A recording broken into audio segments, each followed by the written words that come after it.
Hello friend. आज हम लोग सेकेंड लेक्चर देखेंगे बाइनोमियल थ्योरम का। ये कोई नया लेक्चर्स नहीं होगा। फर्स्ट लेक्चर्स का जो हम पार्ट जो है हम कंटिन्यू करेंगे।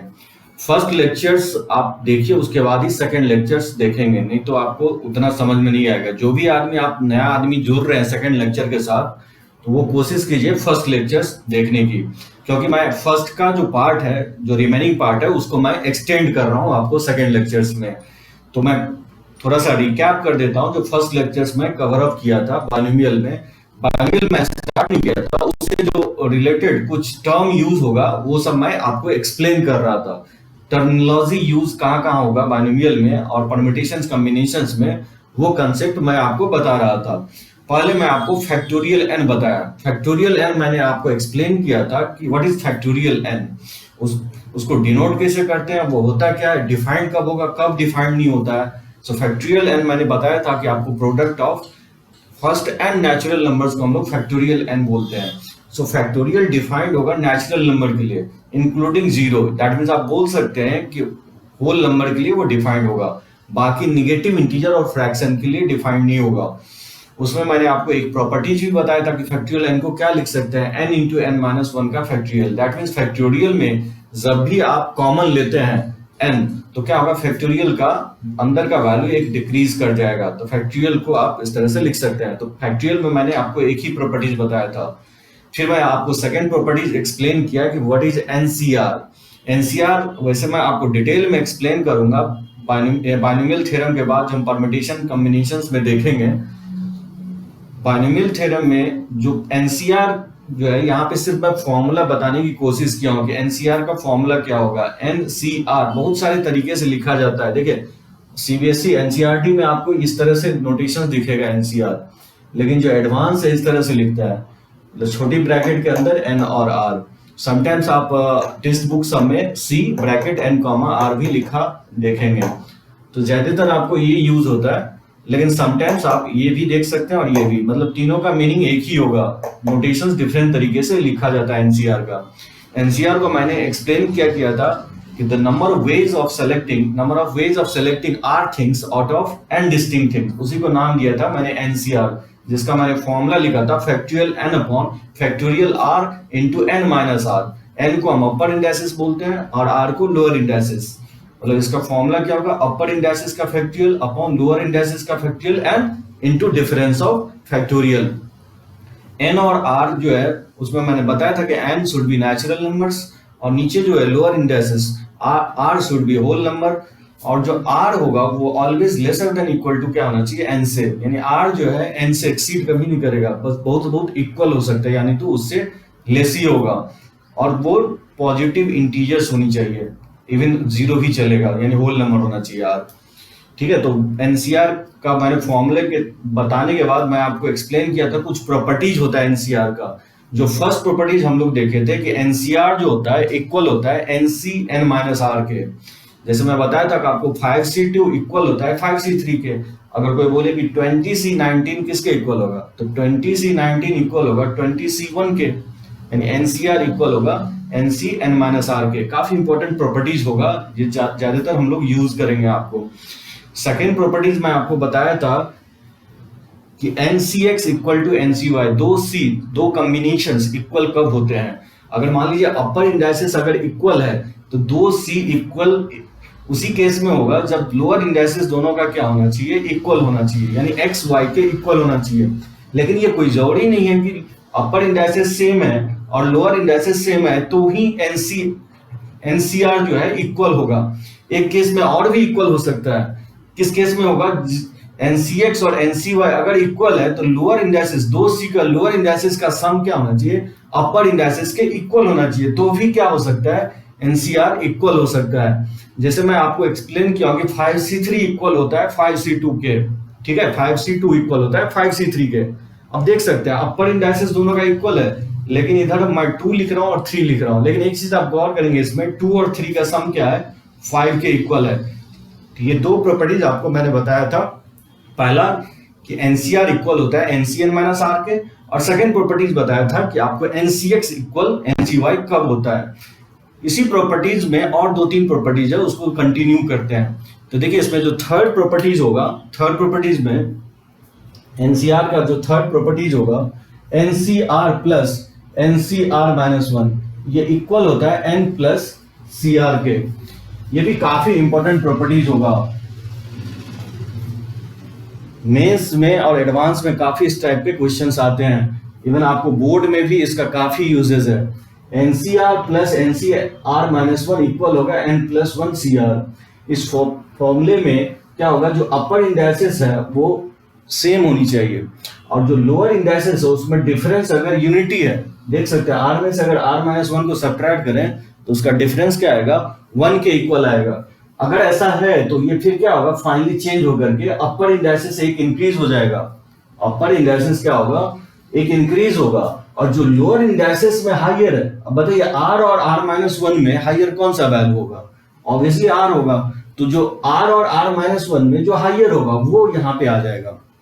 जैसे आर और आर माइनस 1 में जो ग्रेटर होगा वो इक्वल होगा। मतलब फाइनल इफेक्ट क्या होगा, कंबाइन होने के बाद अपर इंडाइसेस एक इंक्रीज होगा, और जो लोअर इंडाइसेस अगर डिफरेंस 1 है तो फिर प्रॉपर्टीज आप लगा सकते हैं, और प्रॉपर्टीज लगने के बाद लोअर इंडाइसेस में क्या चेंज आएगा, तो जो लोअर इंडाइसेस का जो हायर वैल्यू होगा, दोनों सी का जो हायर वैल्यू होगा आर और आर माइनस 1 में, वो कैप्चर कर लेगा। जैसे मैं बोलूं कि इसका वैल्यू क्या होगा, जैसे 5C3 प्लस 5C2, अगर मैं बोलूं कि इसका वैल्यू क्या होगा, तो देख सकते हैं इसमें अप्लाई कर सकते हैं प्रॉपर्टीज। ये प्रॉपर्टीज अप्लाई करने के लिए 2 कंडीशंस होना चाहिए। पहला कंडीशन ये कि अपर इंडाइसेस दोनों सी का क्या होना चाहिए, सेम होनी चाहिए, और दूसरा कंडीशन ये है कि लोअर इंडाइसेस दोनों सी का लोअर इंडाइसेस है उसमें डिफरेंस क्या होना चाहिए, यूनिटी होना चाहिए, तो ही आप ये प्रॉपर्टीज अप्लाई कर सकते हैं। और अप्लाई होने के बाद क्या चेंजेस होगा, अप्लाई होने के बाद चेंजेस ये होगा कि जो अपर इंडाइसेस है एक इंक्रीज कर जाएगा, तो 5 है तो 5 की जगह क्या हो जाएगा 6, और जो लोअर इंडाइसेस में डिफरेंस है, यूनिटी है, इस दोनों में जो हायर वैल्यू वो यहाँ कैप्चर कर लेगा। तो दोनों में हायर वैल्यू 3 है तो यहाँ आ जाएगा 6C3। जैसा मैं बोलूं कि इसका n+1 CR अब प्लस n+1 CR+1, अगर मान लीजिए इसमें अगर अप्लाई करने की कोशिश करें तो कैसे अप्लाई करेंगे, यहाँ पे अप्लाई हो जाएगा क्योंकि अपर इंडाइसेस दोनों सी का सेम है और लोअर इंडाइसेस का डिफरेंस यूनिटी है, तो ये फॉर्मूला अप्लाई यहाँ पे हो जाएगा। तो बहुत सारे मेथड से लिखा जा सकता है, लेकिन आप ये फॉर्मूला याद रखेंगे। तो बताइए क्या चेंजेस होगा, चेंजेस ये होगा कि अपर इंडाइसेस एक इंक्रीज हो जाएगा, और जो लोअर इंडाइसेस में हायर वैल्यू है वो कैप्चर कर लेगा, यानी r+1 में हायर वैल्यू कौन सा है, r+1 के इक्वल है, ये होगा n+2 CR+1। उसी तरह से अगर मैं बोलूं कि 10C9 अब प्लस 10C10, ये किसके इक्वल होगा, अब देख सकते हैं 10C9 और 10C10 अपर इंडाइसेस सेम है, लोअर इंडाइसेस का डिफरेंस यूनिटी है, तो क्या होगा, अपर इंडाइसेस एक इंक्रीज होगा और लोअर इंडाइसेस का दोनों का जो हायर वैल्यू है वही इसका कैप्चर कर लेगा। तो ये फॉर्मूला जो होगा 11C10 के इक्वल होगा। जैसे बोलो कि n-1C5 और प्लस n-1C6, अगर इसमें अप्लाई करना चाहें तो कैसे अप्लाई कर सकते हैं, तो देख सकते हैं अपर इंडाइसेस सेम है और लोअर इंडाइसेस में डिफरेंस यूनिटी है, तो फाइनल इफेक्ट क्या होगा, अपर इंडाइसेस एक इंक्रीज होगा, तो n-1 में बताइए 1 ऐड करेंगे तो क्या होगा, ये n हो जाएगा। n-1 में अगर हम +1 करते हैं तो ये n हो जाएगा, अपर इंडाइसेस एक इंक्रीज होगा, और जो लोअर इंडाइसेस है उसमें क्या होना चाहिए, एक वैल्यू जो ग्रेटर होगा वो यहाँ आ जाएगा। तो 5 और 6 में 6 ग्रेटर है, तो इसका फॉर्मूला NC 6 के इक्वल होगा। उसी तरह से आप फाइंड आउट कर सकते हैं, जैसे NCR+3 और NCR+2। जैसे बताइए इसमें अगर अप्लाई करना हो तो क्या होगा, अपर इंडाइसेस सेम है और लोअर इंडाइसेस में डिफरेंस यूनिटी है, तो फॉर्मूला क्या होगा, यहाँ पे अप्लाई हो सकता है। अप्लाई होने के बाद क्या चेंज हो जाएगा, अपर इंडाइसेस क्या होगा, एक इंक्रीज हो जाएगा n+1C, और जो लोअर इंडाइसेस दोनों का है, जो लोअर इंडाइसेस दोनों का है उसमें जो हायर वैल्यू है वो यहाँ पे आ जाएगा। तो r+3 और r+2 में हायर वैल्यू क्या है, r+3 के इक्वल है। आई थिंक मुझे लगता है आप फॉर्मूला समझ गए होंगे कैसे अप्लाई करते हैं, फॉर्मूला को करेंगे। देखते हैं इसका प्रूफ क्या होगा, क्योंकि आप फर्स्ट टाइम देख रहे हैं, इसको मैं प्रूफ भी कर देता हूँ। तो मान लीजिए लेफ्ट हैंड साइड से चलते हैं, ये हो गया NCR और प्लस NCR-1। अब देखिए इसको क्या करेंगे, एक्सपैंड कर देंगे। तो NCR का मैं फॉर्मूला बताया हूँ, क्या होता है इसका फॉर्मूला, ये होता है अपर इंडाइसेस का फैक्टोरियल अपॉन लोअर इंडाइसेस का फैक्टोरियल इनटू हो जाएगा डिफरेंस ऑफ फैक्टोरियल। तो डिफरेंस क्या होगा, अपर n माइनस लोअर, ये होगा डिफरेंस ऑफ फैक्टोरियल। प्लस उसी तरह से NC R-1 को ब्रेक करें तो क्या लिखेंगे, अपर इंडाइसिस का फैक्टोरियल अपॉन लोअर इंडाइसिस का फैक्टोरियल इनटू, और इसका डिफरेंस, इसको इससे घटाएंगे अपर को लोअर से, तो n माइनस आर, और ये माइनस माइनस क्या हो जाएगा, +1 हो जाएगा। ये होगा इसका एक्सपेंशन, अपर इंडाइसिस का फैक्टोरियल अपॉन लोअर इंडाइसिस का factorial and the difference of factorial. Difference मतलब अपर माइनस लोअर, अगर n को R-1 से सब्ट्रैक्ट करेंगे तो ये आएगा। अब इसको मुझे दिखाना है कि इसके इक्वल होगा, n+1 CR के इक्वल होगा। देखिए कैसे हम दिखाते हैं, जैसे n फैक्टोरियल n तो रहने देते हैं, अब जैसे R-1 है तो जो भी हायर फैक्टोरियल होगा उसको आप क्या करेंगे, रिड्यूस करने की कोशिश करेंगे। जैसे यहाँ पे R-1 है तो यहाँ पे भी हम कोशिश रहेगा कि R-1 ले आए, जिससे कि ये दोनों टर्म क्या होगा, सेम फैक्टोरियल में आएगा तो एड अप हो जाएगा। तो देखिए फैक्टोरियल R में मैं बताया हूँ, R अगर कॉमन लेंगे तो क्या होगा, R-1 का फैक्टोरियल होगा, और ये n-r का फैक्टोरियल एज इट इज रखेंगे, क्योंकि n-r और n-r+1 में जो हायर वैल्यू है वो ऑफ कोर्स n-r+1 है। तो क्या करेंगे, इसको रिड्यूस नहीं करेंगे, n-r ही रखेंगे। फैक्टोरियल n को रहने देते हैं, r-1 को भी रहने देते हैं फैक्टोरियल, और इसमें क्या करेंगे, n-r+1 हम कॉमन ले लेंगे। तो अगर कॉमन लेते हैं तो क्या बचेगा, एक घट जाएगा, n-r का फैक्टोरियल होगा। अब आप देख सकते हैं ऐसा करने से क्या होगा कि जितने भी फैक्टोरियल है वो कॉमन आ जाएंगे। तो फैक्टोरियल n अपॉन R-1 का फैक्टोरियल और n-r का फैक्टोरियल अगर कॉमन ले लें तो क्या बचेगा, यहाँ 1 अपॉन r बचेगा, और प्लस, और यहाँ पे 1 अपॉन n-r+1 बचेगा। ठीक है, सो अपर और लोअर फैक्टोरियल मैंने कॉमन ले लिया। और देख सकते हैं नेक्स्ट स्टेप अगर देखें तो इसको और फर्दर हम सिंप्लीफाई करेंगे, तो n-r का फैक्टोरियल, मान लीजिए अगर हम इसमें एलसीएम ले लेते हैं तो ये r इंटू n-r+1, तो ये r से डिवाइड हो जाएगा तो क्या होगा, n-r+1 से मल्टीप्लाई होगा, और प्लस अगर इसको डिवाइड करते हैं तो r से मल्टीप्लाई होगा। ठीक है, लिख सकते हैं इसको ऐसे, और देख सकते हैं इसको लिख सकता हूं मैं फैक्टोरियल n अपॉन और r इंटू r-1 का फैक्टोरियल, और इसको लिख सकता हूं n-r+1 और इंटू n-r का फैक्टोरियल। ठीक है, ये r से r कैंसिल आउट हो जाएगा, और इसको लिख सकता हूं n+1 और इंटू n का फैक्टोरियल। तो कुछ नहीं किया हूं, देखिए थोड़ा सा रीअरेंज करके लिखा हूं। जैसे ये n+1 है, n+1 मैं पहले लिख दिया हूं, और ये फैक्टोरियल है। अब क्या किया हूं, इस r यहां लिखा हुआ था, r यहां पे लिखा हूं, और r-1 का फैक्टोरियल लिखा हूं। फिर मैं ये n-r+1 है जिसको मैं पहले लिख दिया हूं, और इनटू क्या हो जाएगा, n-r का फैक्टोरियल। ऐसा इसलिए किया क्योंकि हम मर्ज करेंगे अब इस वैल्यू को। तो देखिए n+1 और इनटू n फैक्टोरियल ये मर्ज हो जाएगा, n+1 में ये फैक्टोरियल n में मर्ज होगा तो क्या लिखेंगे, इसको n+1 का फैक्टोरियल लिखेंगे। जैसे n+1 से कॉमन ले सकते हैं, जैसे प्रॉपर्टीज ऑफ फैक्टोरियल में बताया हूं, उसी तरह से मर्जिंग भी कर सकते हैं। अब सोच सकते हैं कि अगर इसमें n+1 अगर हम कॉमन लेते तो किसके इक्वल आएगा, इसी के इक्वल आएगा। ठीक है, अपॉन, और जैसे r को अगर हम r-1 फैक्टोरियल में मर्ज करेंगे तो क्या होगा, ये फैक्टोरियल r हो जाएगा। ठीक है, उसी तरह इसमें मर्ज करेंगे तो क्या होगा, ये n-r+1 का फैक्टोरियल हो जाएगा। ठीक है, लिख सकते हैं। उसी तरह से इसको अपर इंडाइसिस का फैक्टोरियल n+1 का फैक्टोरियल लिख सकता है फैक्टोरियल r, और इसको लिख सकता हूं n+1 और -r का फैक्टोरियल।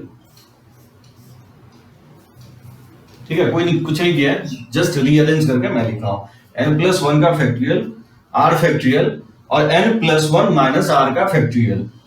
अब आप देख सकते हैं अगर n+1 को अगर हम अपर इंडाइसिस एज्यूम करें और r को हम अगर लोअर इंडाइसिस एज्यूम करें तो क्या होगा, ये अपर इंडाइसिस का फैक्टोरियल यानी n+1 का फैक्टोरियल, r मतलब लोअर इंडाइसिस का factorial, and the difference upper minus lower ये होगा, n+1 अपर है और r लोअर है, इसका डिफरेंस का फैक्टोरियल। तो बोल सकते हैं ये फॉर्मूला पे सेट हो गया, ये किसके इक्वल होगा, n+1c r के इक्वल होगा। अपर इंडाइसिस का फैक्टोरियल, r का मतलब लोअर इंडाइसिस का factorial, and the difference of factorial ये होगा। ये फॉर्मूला होगा किसका, n+1 cr के, और ये मुझे प्रूफ करना था n+1 cr, ये आ गया, प्रूफ हो गया राइट हैंड साइड।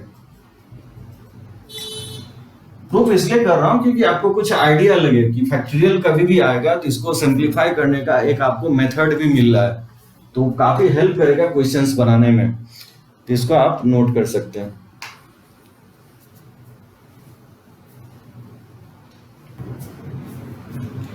ठीक है, नेक्स्ट प्रॉपर्टीज।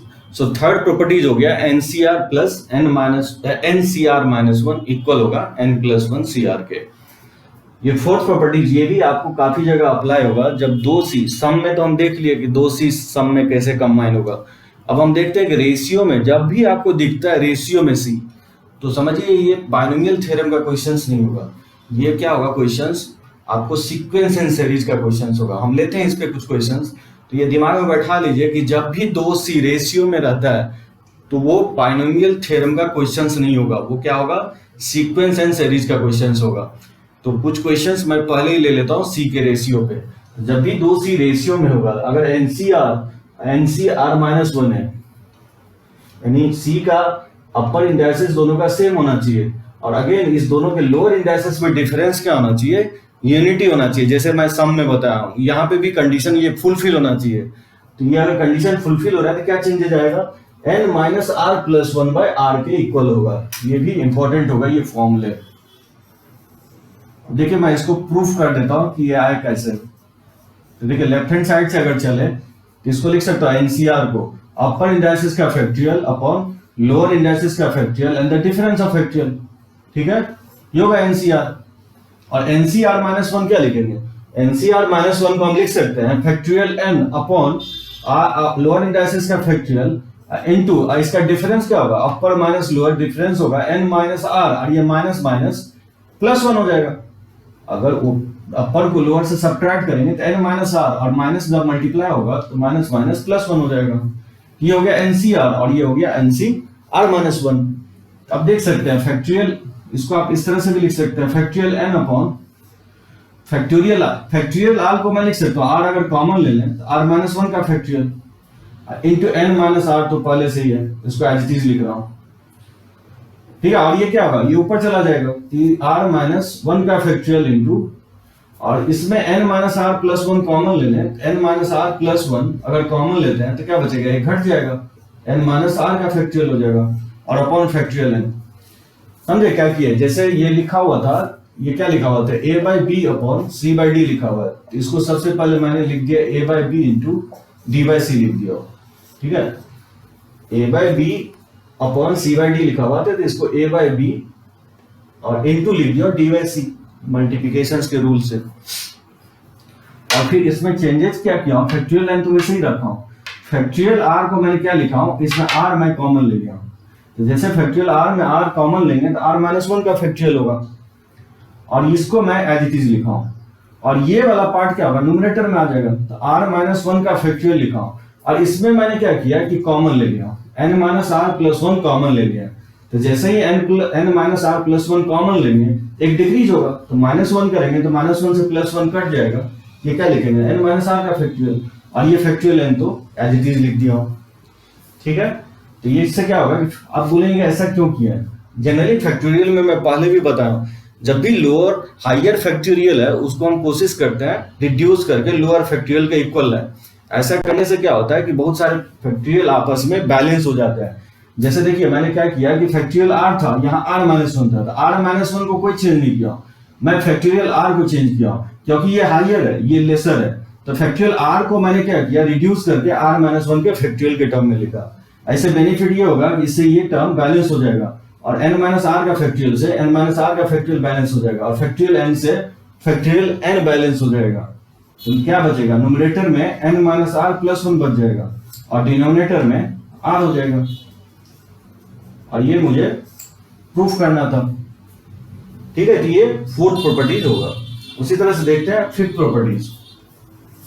फिफ्थ प्रॉपर्टीज क्या होगा कि जैसे एनसीआर है ये इक्वल होता है, जैसे एनसीआर में क्या होगा, एन और आर साइमल्टेनियसली आप कॉमन खींच सकते हैं।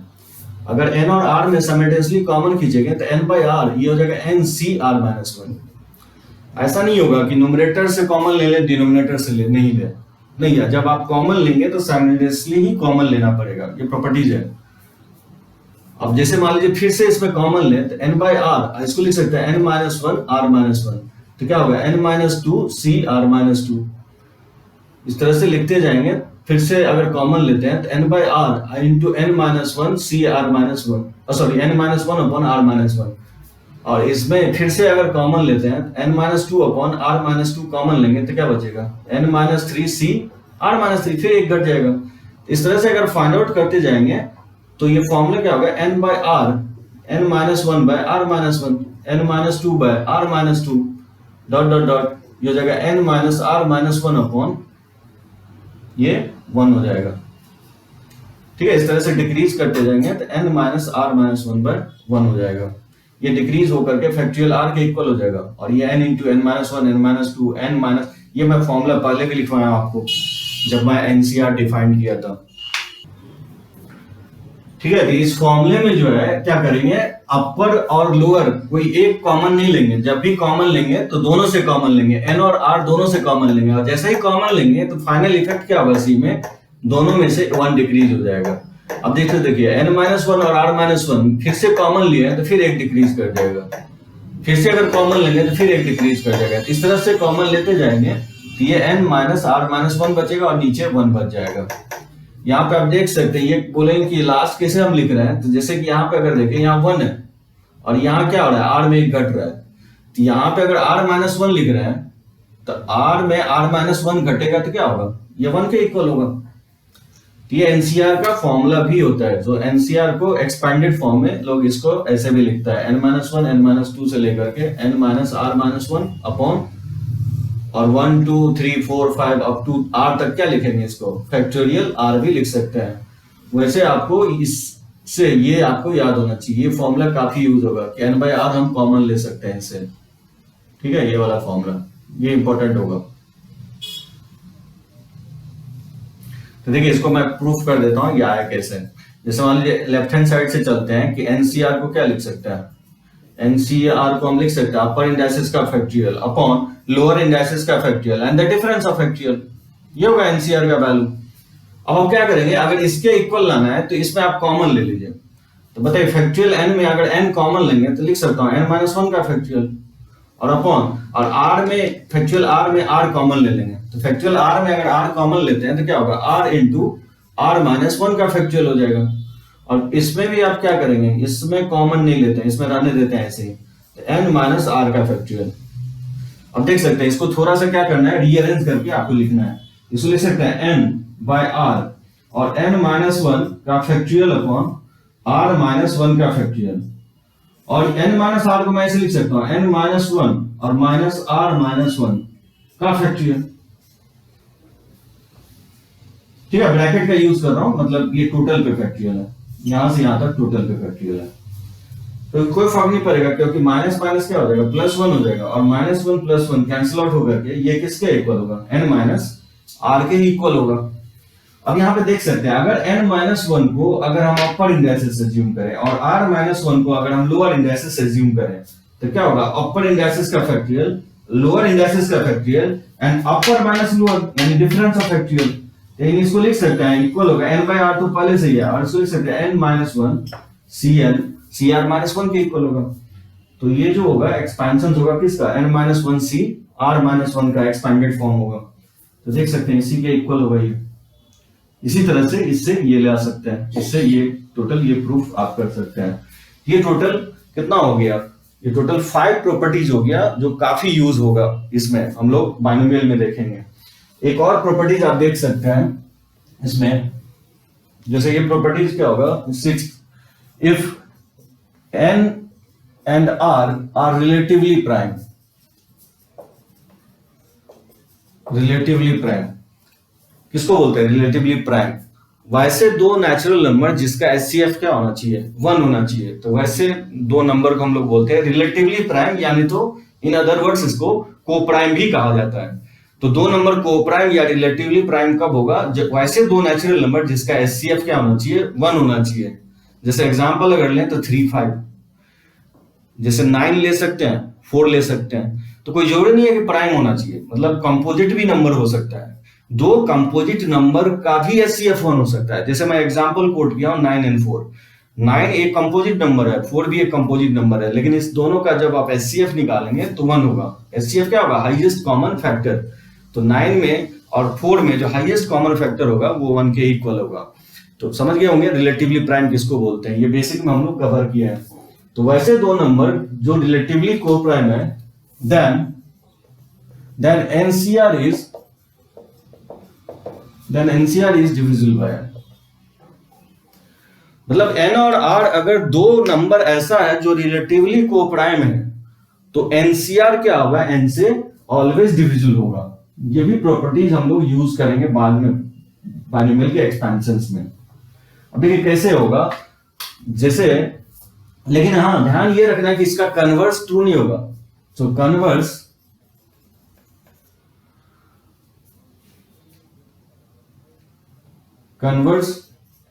need not be true। मतलब इसका कन्वर्स ट्रू नहीं होगा। कोई जरूरी नहीं कि अगर एनसीआर n से डिविजिबल होगा, एनसीआर अगर n से डिविजिबल होगा तो n और r क्या होगा? रिलेटिवली कोप्राइम होगा। ये नहीं भी हो सकता है, ठीक है। जैसे कुछ एग्जांपल देखें तो जैसे 9 और 4 जैसे ले, 9C4। अब देख सकते हैं 9C4 ये रिलेटिवली कोप्राइम है, दैट मींस ये 9 से क्या होना चाहिए? डिविजिबल होना चाहिए। तो 9C4 को क्या लिखेंगे? 9 into 8 into 7 into 6 upon factorial 4। कैसे लिखे हैं? मैं बताया कि NC4 का फॉर्मूला क्या लिखते हैं? n into n-1 n-2 n-3 upon factorial 4 लिखते हैं। इसी में मैं n की जगह 9 पुट कर दिया तो इसी का इक्वल आ जाएगा।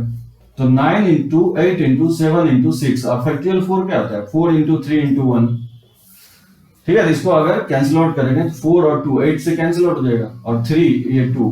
अब देख सकते हैं ये नंबर 9 से डिविजिबल होगा, ठीक है, विच इज डिविजिबल बाय।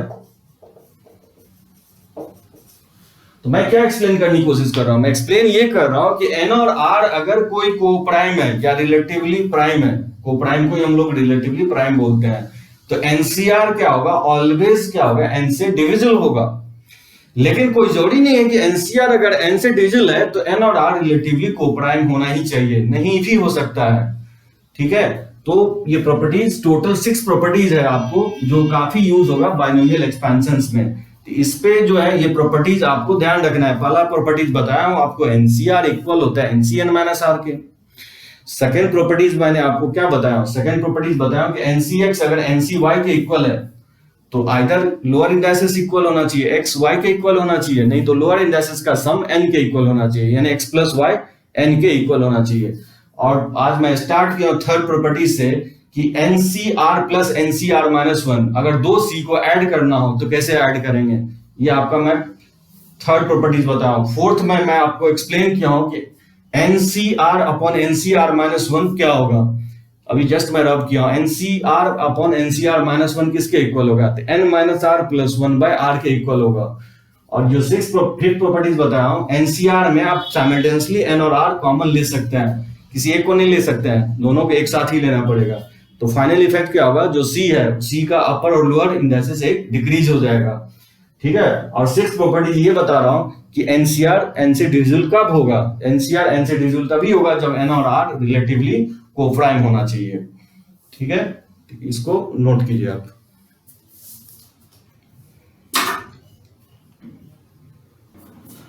चलिए कुछ क्वेश्चंस देखते हैं। जो लास्ट में प्रॉपर्टीज बताया 3 प्रॉपर्टीज, उसी पे हम क्वेश्चंस देखते हैं। जैसे फर्स्ट क्वेश्चन दिया है कि 8CR minus 7C3 equal to 7C2। इसको आप कैसे बनाएंगे? 3C है, अभी तक मैं क्या कर रहा था, मैक्सिमम 2C ले रहा था, अब 2 या 2 से ज्यादा भी C दे सकता है। तो क्या करेंगे, जब भी आपको डिफरेंस रहेगा तो उसको कोशिश कीजिए सम में लाने के। देखिए इस टर्म को अगर राइट साइड लेके चले जाए तो सम में आ जाएगा। तो 8CR equal to 7C3 plus 7C2 लिख सकते हैं। और ऐसा लिखने से क्या होगा? 2C कंबाइन हो जाएगा। कंबाइन इसलिए होगा क्योंकि अपर इंडाइसेस सेम है और लोअर इंडाइसेस में डिफरेंस 1 है। तो बताइए क्या होगा कंबाइन होकर के? अगर इसको कंबाइन करेंगे तो अपर इंडाइसेस एक इंक्रीज कर जाएगा और लोअर इंडाइसेस में जो हायर वैल्यू होगा वो कैप्चर कर लेगा। और फिर मैं एक्सप्लेन किया 2C कब इक्वल होगा? 2C 2 केस में इक्वल होगा, या तो लोअर इंडाइसेस 3 के इक्वल हो जाना चाहिए, यानी तो इस दोनों का सम r प्लस 3 जो है 8 के इक्वल होना चाहिए। यहाँ से r का वैल्यू क्या होगा? 5 होगा, यानी r का वैल्यू दोनों हो सकता है, 3 भी हो सकता है यानी तो 5 के भी इक्वल हो सकता है। तो दो सी इक्वल कब होगा, या तो लोअर इंडाइसेस इक्वल हो जाना चाहिए या नहीं तो लोअर इंडाइसेस का सम 8 के इक्वल होना चाहिए, n के इक्वल होना चाहिए। यहां से आप फाइंड आउट कर सकते हैं। तो क्या किया मैंने, एक सी कंबाइन कर दिया जो मैं प्रीवियस अभी जो प्रॉपर्टी बताया, और फिर दो सी इक्वल कब होता है, जो प्रीवियस लेक्चर में बताया, एक्स वाई के इक्वल होना चाहिए या नहीं तो एक्स प्लस वाई एन के इक्वल होना चाहिए। तो यहां से आर का वैल्यू फाइंड आउट कर लेंगे। यहां पे क्या दे रहा है कि 15CR is to 15CR minus 1 equal to 11:5। यहाँ पे दो रेशियो इक्वल है। इसको इस रेशियो को कैसे लिखते हैं हम लोग, 15CR अपॉन 15CR minus 1 11/5। और ये काफी इजी होगा, इसी का मैं रेशियो का वैल्यू बताया हूं, n माइनस आर, n का वैल्यू क्या है 15 है, तो n minus are plus 1/r, ये हो जाएगा 11/5। और यहां से r का वैल्यू बहुत इजी निकल जाएगा। ठीक है, ये प्रॉपर्टी अप्लाई करके मैंने डायरेक्टली वैल्यू पुट कर दिया और यहां से r इजीली निकाला जा सकता है, r का वैल्यू। अब यहां पे देख सकते हैं कि 20C3 is to nC2, ये 44:3 दिया गया, तो बताना है कि n का वैल्यू क्या होगा। तो 2nC3 अपॉन क्या होगा nC, ये 3 है, ये 44/3 है। अब जहां पे प्रॉपर्टीज नहीं लगेगा, जैसे यहां पे तो प्रॉपर्टीज लग गया, तो जिस केस में प्रॉपर्टीज अप्लाई नहीं होगा, क्योंकि यहां अप्लाई नहीं होगा क्योंकि अपर इंडेक्सेस सेम है नहीं, तो उस केस में क्या करेंगे, जो एनसीआर का जो एक्सपैंडेड फॉर्म है वो फॉर्मूला यूज करके एक्सपैंड कर लेंगे। तो कैसे लगाएंगे इसको, एक्सपैंड करना है तो 2nC3 को क्या लिखेंगे, 2n का फैक्टोरियल लिखेंगे, अपर इंडेक्सेस का फैक्टोरियल, लोअर इंडेक्सेस का फैक्टोरियल, इनटू 2n माइनस 3 का फैक्टोरियल, इसका डिफरेंस ऑफ फैक्टोरियल। और nC3 को क्या लिखेंगे, nC3 को अगर लिखना है तो अपर इंडेक्सेस का फैक्टोरियल जो नीचे आ जाएगा, और लोअर इंडेक्सेस का फैक्टोरियल 3 फैक्टोरियल, और difference of factorial n minus 3 का फैक्टोरियल। ठीक है, इस तरह से फाइंड आउट कर लेंगे। ये 44/3 के इक्वल दिया गया। यहां से आप देख सकते हैं कि फैक्टोरियल 3 से फैक्टोरियल 3 कैंसिल आउट हो जाएगा, लेकिन यहाँ पे 2n का फैक्टोरियल है तो आप लिख सकते हैं इससे ये बैलेंस हो जाएगा। तो देखिए कैसे बैलेंस होगा, 2n हम कॉमन लेंगे तो 2n माइनस 1 बचेगा, फिर हम 2n माइनस 1 कॉमन ले लेंगे तो 2n माइनस 2 बचेगा, और फिर 2n माइनस 2 कॉमन ले लेंगे तो 2n माइनस 3 फैक्टोरियल बचेगा। ठीक है, और अपॉन और डिनोमिनेटर में तो 2n माइनस 3 का फैक्टोरियल पहले से ही है, और इनटू और n माइनस 3 का फैक्टोरियल अपॉन, और n फैक्टोरियल को क्या लिखेंगे, n कॉमन लेंगे तो n माइनस 1, और n माइनस 1 कॉमन लेंगे तो n माइनस 2, और फिर n माइनस 2 अगर कॉमन लेते हैं तो n माइनस 3 का फैक्टोरियल, और ये इक्वल हो जाएगा 44/3 के। समझे क्या किया है, इसको मैं एक्सपैंड करके लिख दिया हूं, और nC3 को एक्सपैंड करके डिनोमिनेटर में तो पलट जाएगा, लोअर इंडेक्सेस का फैक्टोरियल और लोअर का डिफरेंस न्यूमरेटर में आएगा, और अपर इंडेक्सेस फैक्टोरियल एंड डिनोमिनेटर में आ जाएगा। ठीक है, तो और रेशियो पे a/b c/d है तो a/b इंटू d/c लिख दिया, और फिर 2n फैक्टोरियल में 2n कॉमन ले लिया तो 2n माइनस 1 बचेगा, 2n माइनस 1 फिर कॉमन लेंगे तो 2n माइनस 2 होगा, फिर 2n माइनस 2 कॉमन लेंगे तो 2n माइनस 3 फैक्टोरियल होगा। बताया था फैक्टोरियल में जो हायर वैल्यू होगा उसको रिड्यूस करके जो लोअर के इक्वल लाने की कोशिश करेंगे। तो मैंने एक्सपैंड करके फैक्टोरियल को रिड्यूस करके मैंने लोअर के इक्वल ले आया। n माइनस 3 छोटा है फैक्टोरियल n से, n माइनस 3 को रहने दिया और इसमें n कॉमन ले लिया तो फिर n माइनस 1 होगा, n माइनस 1 कॉमन लिया तो n माइनस 2 होगा, n माइनस 2 कॉमन लेंगे तो n माइनस 3 होगा। अब यहाँ से n minus 3 factorial cancel out हो जाएगा, और 2n minus 3 factorial cancel out हो जाएगा। यहाँ से आप देख सकते हैं n से n कैंसिल आउट हो जाएगा, इसमें अगर 2 कॉमन ले लें तो n माइनस 1 से n माइनस 1 कैंसिल आउट हो जाएगा। तो देखिएगा यहाँ से n इजिली निकाला जा सकता है, तो यहाँ से n का वैल्यू फाइंड आउट कर लेंगे। तो फाइंड आउट कीजिएगा, एक इस टाइप का भी क्वेश्चंस देगा आपको, बहुत सारे C प्लस में होगा, लेकिन एक चीज गौर करेंगे तो अपर इंडेक्सेस क्या हो रहा है, इंक्रीज कर रहा है, और लोअर इंडेक्सेस फिक्स होगा। तो जब भी अगर कुछ ऐसा केस है, मतलब क्या होना चाहिए, अपर इंडेक्सेस इंक्रीजिंग ऑर्डर में होना चाहिए और लोअर इंडेक्सेस फिक्स होना चाहिए। अगर मान लीजिए अपर इंडेक्सेस डिक्रीजिंग ऑर्डर में है तो फिर उस आप सम को पलट भी सकते हैं, जैसे आप उधर से लिखेंगे तो इधर से आप डिक्रीज कर रहा है लेकिन इधर से इंक्रीज कर रहा है, तो जब भी डिक्रीज कर रहा होगा तो समेशन को पलट लेंगे, स्टार्टिंग से लिखेंगे। तो यहाँ पे तो क्योंकि इंक्रीज कर रहा है तो ये सही फॉर्मेट में है, लेकिन ये कंबाइन कैसे होगा? कंबाइन तो होगा नहीं, क्योंकि कंबाइन होने के लिए अपर इंडाइसेस क्या होना चाहिए? सेम होना चाहिए, लेकिन यहाँ पे तो सेम है नहीं। तो देखिए कैसे हम क्या करेंगे, सेम लाते हैं। जैसे 20C10 है ना, तो क्या करेंगे 20C9, 20C10, 21C10, 22C10 से लेकर के 30C10।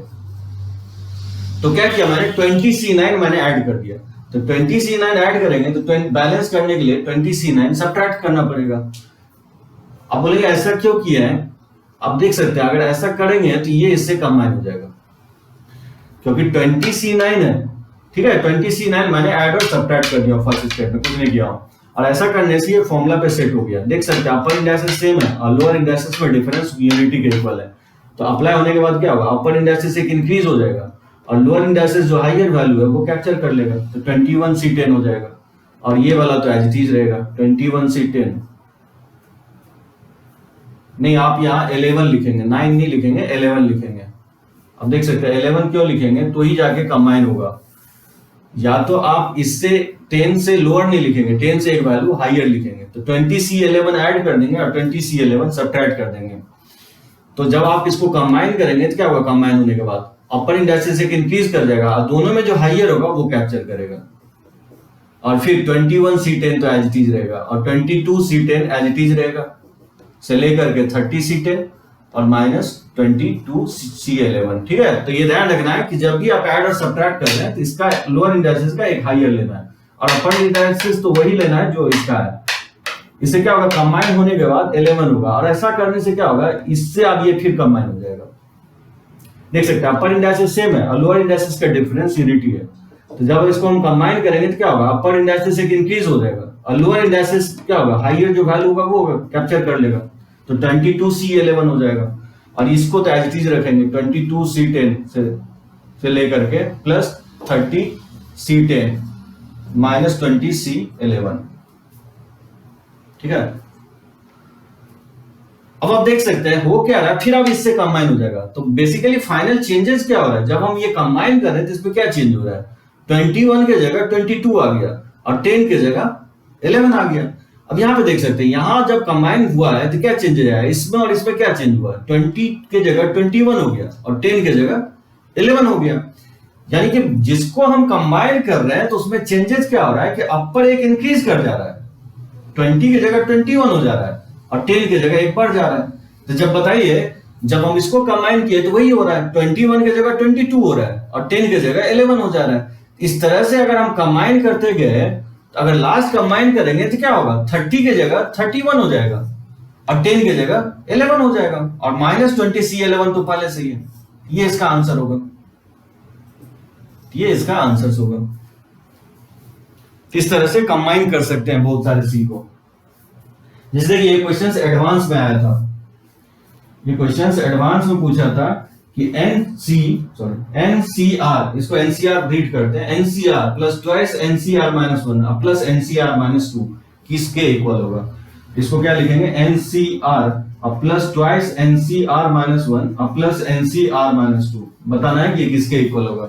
देखिए इसको क्या करेंगे, एनसीआर, अब इसको मैं लिख सकता हूं एनसीआर माइनस 1 और NCR minus 1 plus NCR minus 2 तो पहले से ही है। ठीक है, तो एनसीआर प्लस, इसको दो बार लिखा हुआ था तो एनसीआर माइनस 1 प्लस एनसीआर लिख दिया और ये तो एज है। इससे क्या होगा, ये इससे कंबाइन हो जाएगा और ये इससे कंबाइन हो जाएगा। तो बताइए कंबाइन होने के बाद क्या होगा, एन एक इंक्रीज कर जाएगा, एन प्लस 1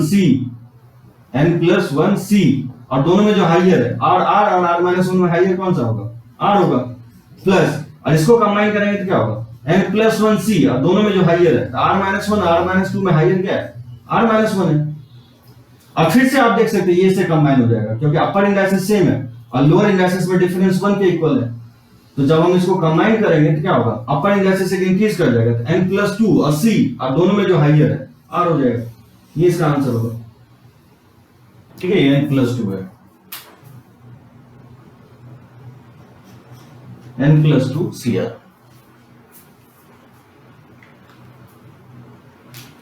ये n है।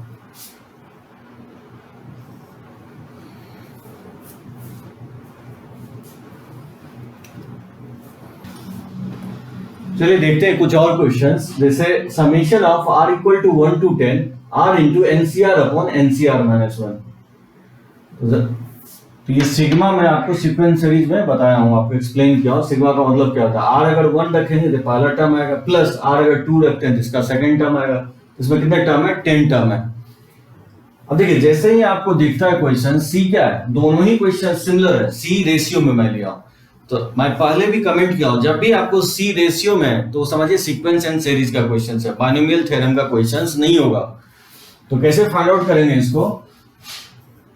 तो देखिए जब भी सी रेशियो में होगा तो इसका मैं बताया formula, nCr upon nCr minus one किसके इक्वल होता है? ये होता है n minus are plus one upon r होता है।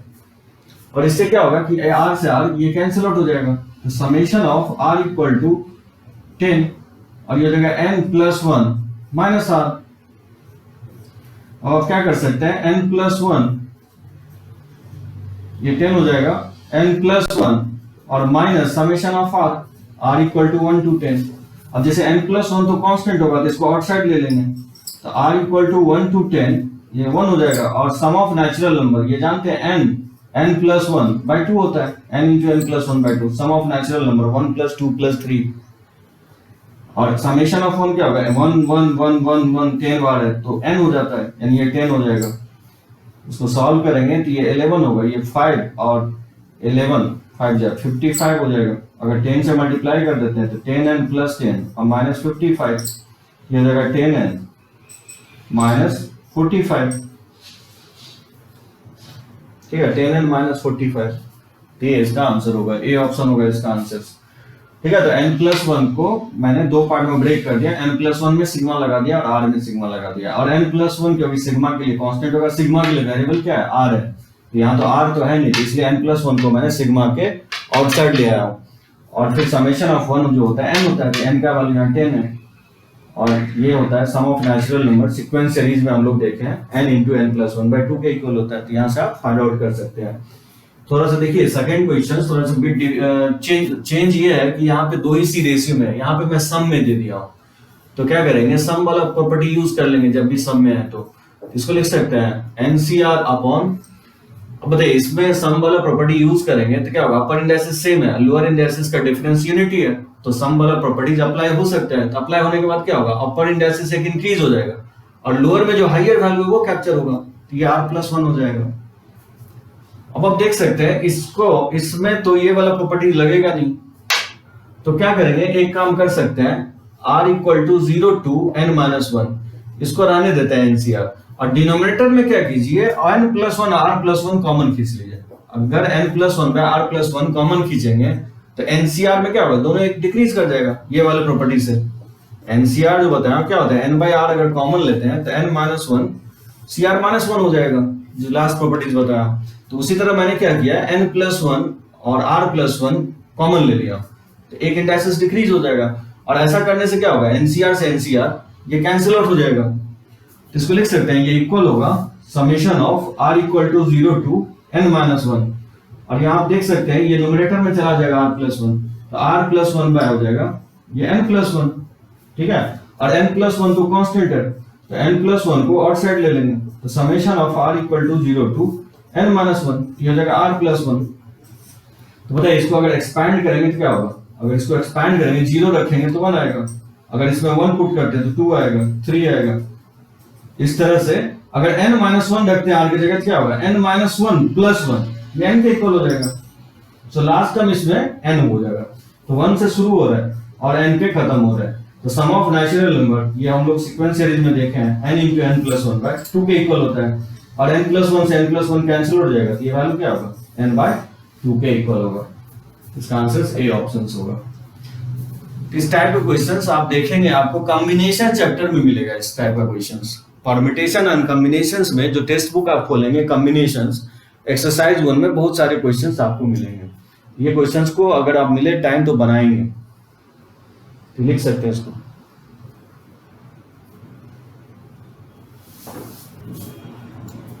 ये क्वेश्चंस मेंस में पूछ चुका है, 47C4 plus summation of j equal to 1 to 5 52 minus j, upper indexes है c का और लोअर इंडेक्सेस 3 है, तो बताना है किसका वैल्यू किसके इक्वल होगा। 47C5 52C5 52C4 49C4 के इसके इक्वल होगा। तो देखिए क्या करेंगे, 47C4 दो चार टर्म है तो इसको एक्सपैंड कर दीजिए। बताइए J1 लेंगे तो क्या होगा, ये 51C3 होगा, और J अगर 2 लेते हैं तो ये 50C3 हो जाएगा। उसी तरह से 49C3 होगा, 48C3 होगा। तो बताइए 5 अगर पुट करेंगे तो क्या होगा, 5 पुट करेंगे तो 47C3 तक जाएगा। तो 5 टर्म होगा, 1 2 3 4। तो J1 से स्टार्ट हो रहा है, 5 पे एंड हो रहा है। तो मैंने इसको एक्सपैंड कर दिया हूँ। अब क्या करेंगे, इसको इंक्रीजिंग ऑर्डर में लिख लीजिए। इंक्रीजिंग ऑर्डर में लिखेंगे तो क्या होगा, 47C4 और इसको पहले लिखिए। मैं बताया हूं कि जब भी अपर इंडाइसेस डिक्रीजिंग ऑर्डर में हो तो उसको पलट लेंगे, इंक्रीजिंग ऑर्डर में लिखेंगे। इसको लिख सकते हैं 47C3, उसी के बाद 48C3, 49C3, 50C3, 51C3 हो जाएगा। ठीक है, 51C3 तक। और ऐसा करने से आप देख सकते हैं डायरेक्टली ये कंबाइन हो जाएगा, क्योंकि अपर इंडाइसेस सेम है, लोअर इंडाइसेस का डिफरेंस यूनिटी है।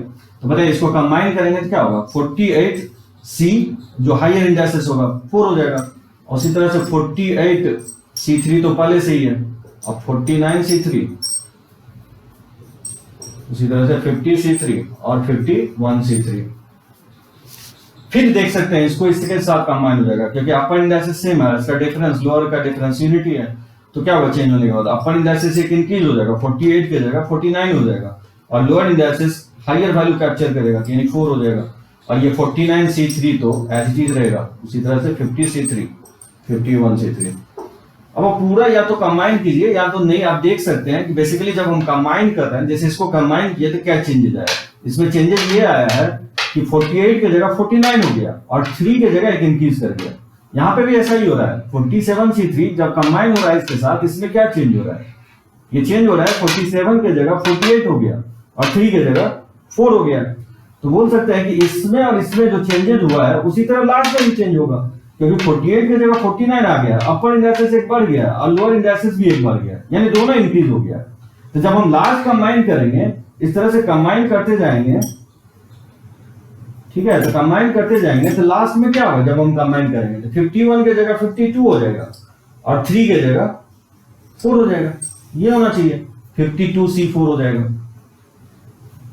तो 52C4 सी ऑप्शन में इसका सी आंसर होगा। मेंस में बहुत इजी क्वेश्चंस होता है। तो आज हम लोग देखे हैं कि प्रॉपर्टीज ऑफ एनसीआर।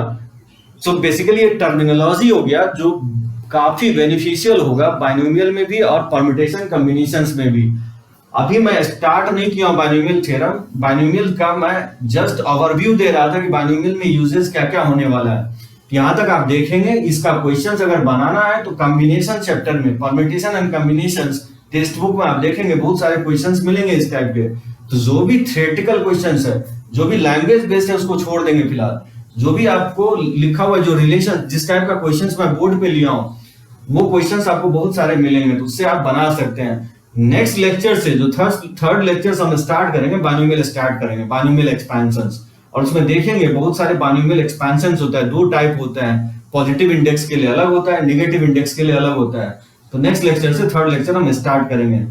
कोशिश कीजिए ज्यादा से ज्यादा इसको शेयर कीजिए, ठीक है, लाइक कीजिए। अगर कोई प्रॉब्लम हो रहा है तो आप मेरे को बताइए।